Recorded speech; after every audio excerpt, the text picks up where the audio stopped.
Sports United. We are your hosts, Chloe, Jasmine, and Xander. Today we'll be doing a muscle system newscast on soccer. Soccer is a game where there are two opposing teams will run and kick and maneuver a ball and protect the ball from opposing teams only using their feet. If hands are used besides the goalie and for penalty throws, then the team who held the ball will get the penalty and the opposing team will get a free shot.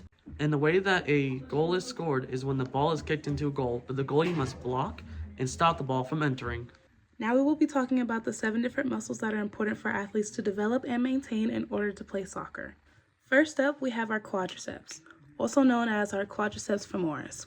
These are essential for running, jumping, and kicking. The location of these is on the front of your thigh, above your knee, and below your hip. Next up, we have our hamstrings, also known as biceps femoris. These are key for bending the knees and sudden changes in direction. These are located in the back of the thigh, starting at your hip and inserting to the knee. Next up, we have our glutes, or also known as gluteus. These are critical for hip extension during sprints and jumps. The location of this is in the buttocks area. Next up, we have our calves, also known as gastrocnemius.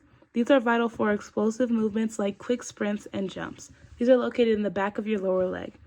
Next up, we have core muscles, also known as rectus abdominis. These support balance, stability, and power transfer between upper and lower body. These are located deep within the abdominals and back, attaching to the spine or pelvis. Even though soccer is a sport that mainly uses your feet, there is still upper body strength that is needed. It is required for throw-ins and to shield the ball. There are 2 muscles used in your chest and shoulders called the pectoralis major for your chest and the deltoid for your shoulder. Both of these are necessary for throw-ins and physical contests. Lastly, we have the muscles in our back and arms. The main back muscles used are the trapezius, levator scapulae, rhomboid minor, and the latissimus dorsi. The main arm muscles used are the biceps brachii, brachialis, brachioidealis, and the triceps brachii. exercises like single leg squats, box jumping, push-ups, and calf raises. They are all great exercises that build the necessary power and agility soccer players need to gain and power.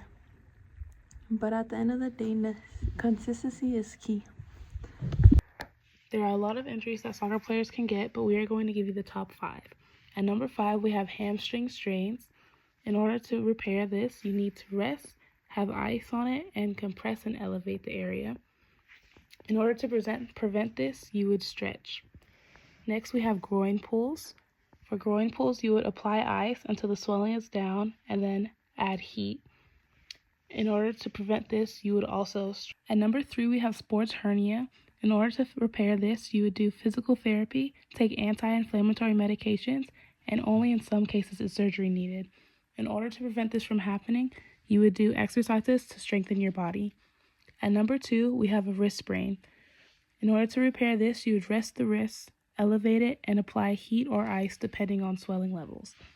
In order to prevent this, you would also stretch out your wrist and make sure it is flexible. And lastly, at number 1, we have concussion as our most common injury when in soccer.